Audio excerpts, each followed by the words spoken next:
Good afternoon, everybody. I think we've still got a few people coming back from lunch, but I'm going to get us underway. I hope you did have a useful hour of networking with the funding workshops, etc. This afternoon session, we're going to give you the benefit of experience, and I think what you've all been waiting for is a chance to hear from the funders themselves in terms of how a good application can come together and how you can maximise your chances of success. So it is a rare opportunity. I'm delighted that we have with us four excellent and very experienced speakers and representatives. Hester Marriot, Lead Executive from the Headley Trust. Peter Medlock, Trustee at the Medlock Foundation. Clare Wilkinson, Senior Grants Manager at the Garfield Weston Foundation. And Jacky Wilson, Fundraising Consultant at the Fundraising Practice. So they're going to give a short presentation each from the table, and then, as before, we've got the question and answer session. We'll keep to time, and as I said, we certainly will finish promptly as per your programme. So if you're okay, I shall invite Hester to kick us off. So thank you very much. They are very interested in ceramics, in archaeology, and in maritime and built heritage. So 40% of the budget, their grants tend to be in the £30,000 to £60,000 range, although they do make occasional very large grants for favourite initiatives such as Auckland Castle Trust, which you may have come across, and other favourite projects such as the Tate St Ives or others like that. They have a smaller category of support for arts outreach, and we have 4 meetings a year. I don't know how helpful it is to go into the actual process, but we have a central office in London, and all of the trusts share a common administration, a common finance function, and a common IT function. So I wasn't given very long, so I don't want to bang on. I'm going to hand you over to Clare. Oh, great. Thanks, Hester. I'm Clare Wilkinson, Senior Grants Manager at Garfield Weston Foundation. Most of you will probably have heard of us. We were established in 1958 to respond to need, and are one of the broadest probably funders in the country, funding everything from, little grants to put toilets into churches so the local community can use them, right up to multi-million grants to fund research or the arts. Last year we gave just under 60 million away, which was our bumper year, and we fund every single sector pretty much in the country other than animal welfare, normally because animal charities are sat on more cash than they know what to do with, and individuals. So arts is one of our areas of response, and last year I think about 15% of our grants were made to the arts, which is incredibly broad. That can be from a very tiny theatre company right through to a major national institution. And we have a really rolling programme of grants applications, so anything 100k you can get an application in and you'll know that a trustee will have read it and you get a response back within 4 months. Anything that's over 100k goes to a board meeting, and we have 8 of those a year, so we try to turn things around as quickly as possible. I used to be a fundraiser, and I used to find the Garfield Weston one of the easiest trusts in terms of process. Just because our trustees' view is it's hard enough to fundraise, so don't make it any more complicated. It's just our model of doing it. But we still read everyone carefully and go through quite a robust process. And I shall hand over to Pete. Hi, my name is Peter Medlock. I'm a trustee of the Medlock Foundation, which is a family-run grant-making trust. Our first charity was set up by my grandfather in the 80s. It was done just to give something back to the communities he was raised and brought up in and made his money. We have, as of this year, given away 30 million in 30 years, and we continue to do so. This year giving away 2.5 million between the two trust-making grants. The objectives of the Medlock Foundation is the relief of people in need by means of youth, age, ill health, disability, or financial hardship. I can never remember the exact phrasing of that, so my apologies. So supporting museums purely for the sake of culture and heritage is not something that would fall under our remit. However, there are many ways that organisations such as yours can make it, for us to be able to consider your applications, either through sort of education programs, outreach programs, things like that. So I'm more than happy to take any questions on how you might want to do this. Thank you. Pass it to Jacky. I'm Jacky Wilson. I'm a partner in the fundraising practice, and I'm a consultant, and I am fully aware that you don't want to be hearing from a consultant when you could be hearing from the people who give the money away. So I will keep my talk very brief.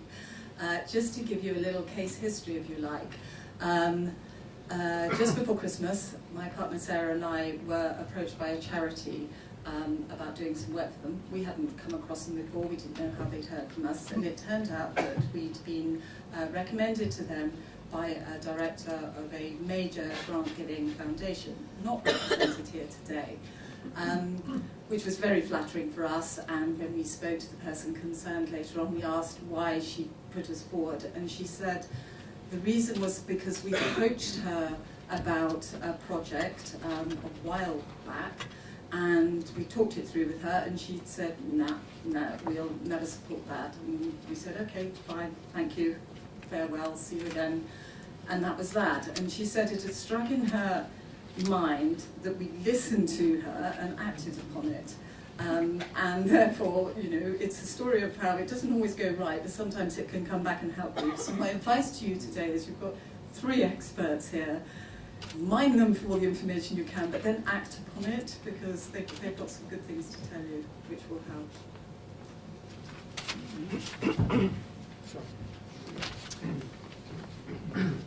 Huge thank you. You don't need me to tell you how lucky you are to have this opportunity. We've got plenty of time for questions and answers. The only thing I would say is that if you could, as I'm sure you would anyway, keep your questions focused on general approaches rather than any particular application. If you have got particular questions about applications, I'm sure very happy to speak to you directly individually. But if you have the ability, again, as I said, just give us your name and organisation to kick us off. But please direct your questions wherever you'd like in terms of the experts we have with us this afternoon. Have you got advice for anyone who's kind of starting out on this process of just how to get started with applying to trusts? Could you give us your name? My name's Valina, and I'm from the Essex Record Office in Chelmsford. Thank you. So if you didn't catch the question, I think it was how do you get advice for beginners? advice for beginners when you're embarking on fundraising with a grant-giving trust or foundation in mind, perhaps for the first time. So I think that's probably to everybody in the panel, one by one, would be really, really helpful. So top tips for starting out. There's an awful lot of information on all their websites. Read it, don't waste their time. Some of them welcome phone calls, not all of them. So just be guided by what you see on the website, pay attention to that, and follow the step-by-step guide. They've been giving away money for so long that they're not trying to trip you up, they're trying to make the process easier. Generally, make sure you make it clear what you're actually asking for. You don't want to know the number of letters we get saying, hey, this is us. Okay. So make it clear what you're asking for, even if it is just general funds, and also how much you're looking for as well. And try and keep the summary to less than 2 pages. I have a word of warning about websites because I think they vary in quality. I hold my hand up. I'm working on ours. And Garfield Westbourne one's very good. Yes, I would say do your research. There's really no excuse for not doing it because there is plenty of information out there, and nothing gives a worse impression to a funder or even what you'd call us gatekeepers, if you like, who are responsible for sifting through hundreds of applications. In our case, a particular problem is that there are 19 trusts in one building, in one group, and it is very specifically stated an application to one is an application to all, because we have a centralised system whereby executives are considering all those unsolicited applications on a regular and a systematic basis. And if you get to a pile which has 19 identical applications, all of them will go in the bin.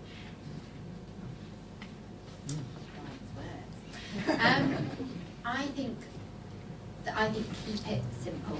Just remember to tell the who, why, when, what, how much. Remember to add up all the totals in a budget, because you won't believe how many people don't do that. And there is nothing that irritates grant makers more than having to get a calculator out and working it out themselves. And that's it, really. Don't overcomplicate it. And also, the one thing I would say, the cultural sector sometimes, I think, is quite guilty of this. And I put my hand on my heart, I used to be a consultant in the cultural sector.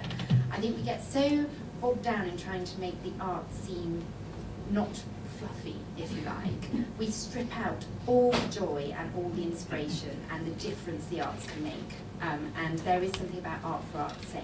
So the number of dry applications from the cultural sector that don't put in pictures, they don't use the joy of what they do, and it's such a shame. So there's a fine balance to be had. Thank you. Good luck. That's a great start. Yes. Jeremy Mitchell from Petersfield Museum, it's mainly for Hester. You mentioned that word unsolicited. The websites for the Sainsbury's Trust invariably say no unsolicited applications are accepted. So how does an organisation overcome that hurdle? Well, the first thing I will do is to apologise for the state of my website. It's a personal bugbear, and it is something I am working on internally like a mole. I'm actually not sure that's correct, because I certainly think the Headley Trust has corrected that misapprehension, but it's something that we are exercised about. The proportion of applications for the Headley Trust specifically, but generally, over the Trust, about, I would say, 40% unsolicited, which reach a main agenda through a process of, we have a two-stage process rather like the HLF, but with far less onerous. It's probably about 40%. So the answer is we're always interested to know if we have a project which fits closely within the areas of interest, which are in fact listed helpfully on the website. If you write to us on one of those lines, you will get a response, and if it's something we can do, we will try and help. What was I going to say? Something about unsolicited applications. It's not the case for all the trustees. There are two I can think of off the top of my head which do not. Their doors are closed because the trustees, the chairman or the trustees take an active lead, and they direct the agenda, if you like, and they don't welcome unsolicited applications. There's also the very large Monument Trust, which has been a key player in the heritage sector for many, many years, is spending out. I don't know whether that's obvious or whether you in fact were aware of that. So there will come a time when they are also no longer accepting any applications unsolicited or not. Thank you. Thank you. Yes. Can you think of a proposal that's stuck in your mind? And what was about it that made it so memorable? So the question, sorry, could you give your name again? I know we've heard from you before. David, co-director of the National Arts Fundraising School. So the question was a memorable application. Why, anything particularly Good or bad? Anything good or bad, memorable applications? It's quite something to stick out in my mind, because we get 3,500 a year and I read every single one. However, the one that really sticks out was a little church. No, it was a village hall. I can't remember where, but they put in the sweetest story about the impact of what the village hall did to the local community. And they got one of their elderly residents to do a drawing to depict life. I'm not suggesting you all do that, but it was just something that was a little bit different, use a little bit of humour, because at the end of the day, our trustees are people and they want to fund people. So to get that personal element across, I think, was quite cunning in their perspective. We still have it on the wall. For the picture. Did you give them the money? Yes. I would say on a very basic level, good grammar and punctuation. Yeah. Sorry to be an old fogey. It's really important to give such an important first impression of an organisation. we're looking for, I mean, I can think of several very good applications because we get 17,500 a year. To your free. So they really do have to stand out. We don't, unfortunately, publish application forms or guidelines because it would be almost impossible to have an application form that fit over 19 trusts. They're all so different. Clarity, almost like writing an essay at school, beginning, middle and end. Something where the idea is presented so clearly and intelligently, and a covering letter generally with associated documents that you can read or not read, but essentially the outline is summarised in the letter. I've got very specific due diligence points which I'm happy to go into if that comes up, but there are very specific things that we're looking for. I'll go slightly off topic. It's not an application I remember, it's what happened after the application and we granted for it. It was for installing some water systems in Africa somewhere, and after we granted the money for the project, we were a minor funder among others. We had monthly updates via email just saying we've done this month, and this continued for 6 months afterwards. So just telling us how the money was spent and what they did with the money and the positive outcomes of the money, without then asking for more money, was I will remember it. And then when they do come back with another project, I will look upon that very favourably, because there's so many charities that we grant money to that then forget about you until they ask for more money, and just being kept in the loop about what your money is doing is I find extremely important. Yeah. I can tell you what doesn't. What sticks in mind for the wrong reasons, and that's being sent copies of HLF bids or lottery applications, and we get that a lot, where people just can't be bothered to read our guidelines about what we want, and we get applications saying Dear Henry Smith Charity, Dear Tudor Trust, and just that little bit of care doesn't mean we don't fund it, but it makes us a little bit grumpy. Perdita. What's Gallery Trust? What do you feel about, as it were, trailer management, where we have a conversation about maybe we put one in next year? Do you like to be given advance notice of an application, say 12 months in advance? No.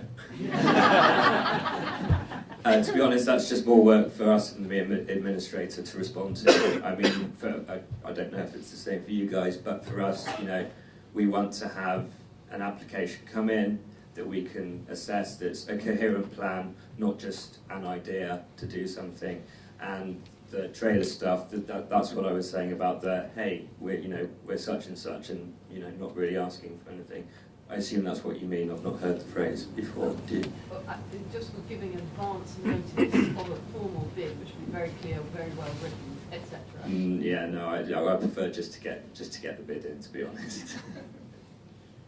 Probably slightly different in our case, in that we have a two-phase process, and we don't call it stage one or round one, or whatever the HLF call it, but we have an applications pending. Each of the 4 meetings we have a year has a shopping list.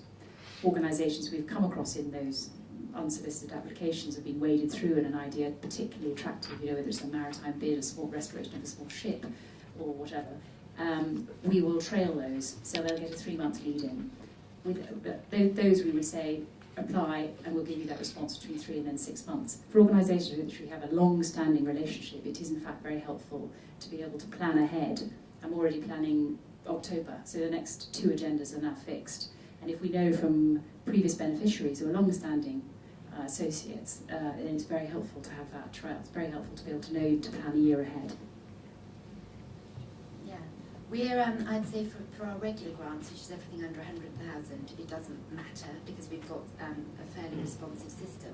For everything over 100k, which does go to a board meeting, absolutely the same as Hester, we're already planning October, November agendas, and for spending purposes and making sure that we've got enough money being lined up, then knowing in advance is really helpful. Thank you. I think the next gentleman here, lady at the front, finally this gentleman here. Is it? Oh, sorry. Sophie Philala from the Spring Arts and Heritage Centre in Havant. we always try and invite funders to come and see the work that we're doing, and we very, very rarely get, we might get a response, but it's just a no, sorry, we can't come. So what's the best way to entice you to come and see the work once you've funded it? Should I start? It's going to be completely different for each organisation. Until recently, we had 2 of us assessing grants, we now have 3. And so if we're going out on the road, we have to pack our days like crazy, and we will use that time for part of the grant assessment. So once the grant's done, it's kind of over to you, and we'll hear from you from reporting. It's not from being, snobby or anything like that. It's just literally pressure of time. We'd love to, but we just can't. But it's nice to be invited. We keep a note of every single invitation we get. Again, sorry, harking back to our 2-stage process. If an organisation comes in an unsolicited application and goes on our stage 1, it won't be visited. If it gets through to a main agenda at stage 2, it will have a visit. Absolutely no question. The 1 member of staff will be. In fact, I think we're quite unusual, because I've had so many comments about the fact that people don't expect it, and they're rather surprised, pleasantly surprised. And sometimes these places are so out of the way. I'm thinking in particular of the Portsmouth Telegraph Museum, which is, so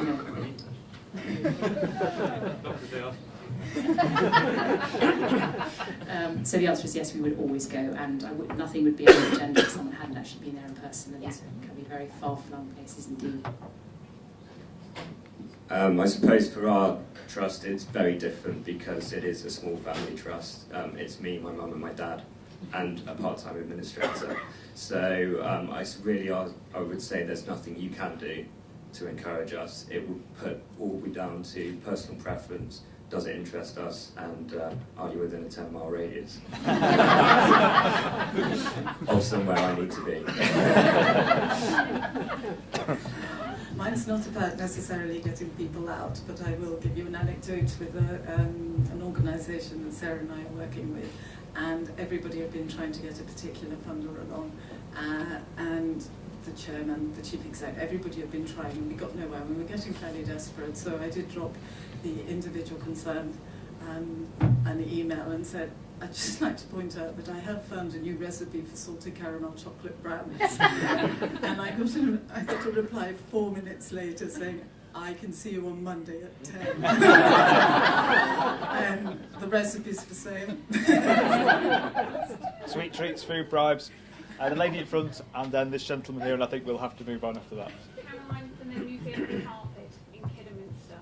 Cash at bank position in the last set of recorded accounts. It's terrible. I wouldn't invest. How do we, as the smaller organisations within the room that are literally cash in, cash out, how do we convince you of financial sustainability? And in terms of your priorities, in terms of rating an application, where does that come over the idea that this might turn around the museum, the heritage centre, the cultural organisation, and set it on a new path? It's a real challenge for small organisations. Some tips and thoughts.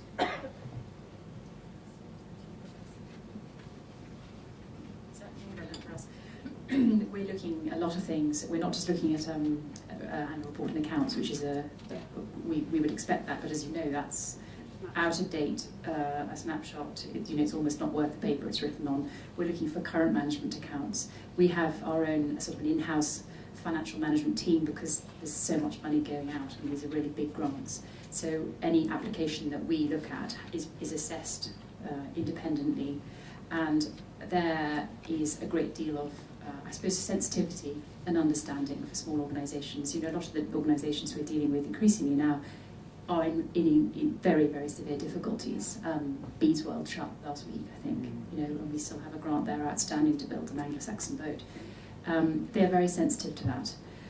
My lot of trustees are wary of funding start-up organisations, and they're very wary of funding enormous organisations. Again, Operation Rally and dogs, puppies, we're not interested in.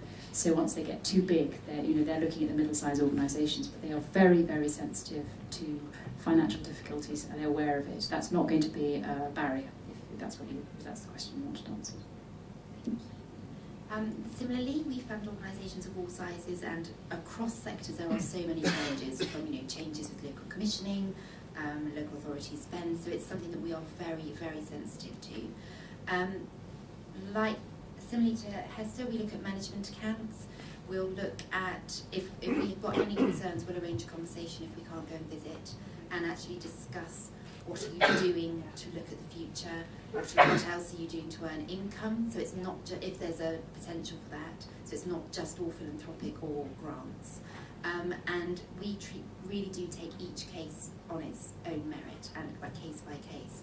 So and I think actually something I do often encourage organisations to do that are applying, if there's something that is strange in their accounts for any reason, put a note in the application about it rather than allowing us to make assumptions. And I think I'd advise everybody to look at that. Okay, I'll send my application in on Monday then. You might want to give me a call about it though, if you want to. Yeah, lovely, thank you. Thank you. Gentleman here. Yes, it's Tim Ash from the Warrior Preservation Trust in Portsmouth. Quite a number of us here, I'm sure, are looking to fund a number of different things, all of which are quite different from capital to learning. And equally, a number of organisations will have different purposes. I'm happy to look at some or all of that. Is it best for us to submit an application with a range of ideas which you can pick from, or put them in individually? Well, for us, and this will only be for us, we always say, we turn that question back to an organisation and ask what's your priority. Now, if it's generating core or securing core costs because you're struggling with that, that's what you should put to us. If it's fundraising for something that's so unsexy that nobody else is going to touch it, then put that to us. So we tend to throw it back. Yeah, I second that, Tim. I think we'd be very wary of anything we felt was funder-led. We're looking at our website thinking, well, I think they do this, I'm going to massage my application into a form which I think is going to go down best. Again, we don't have that procedure where you have an application form to fill in. We have people with whom you can have a conversation, and please feel free to email, to write. I should say, sorry, I should have pointed out, so we have a director, an overall director of all the trusts, whose name is Alan Bookbinder. So the general instruction on the website is to write to Alan Bookbinder. He doesn't, I mean, it's a kind of he doesn't read 17, he does exist, but he doesn't read 17,000 letters. It's far better to do a bit of research, make a phone call, there's someone on reception who can advise. Have a conversation with us. Don't waste your time by sending a badly targeted application. Can I say a huge thank you to our panel for their time?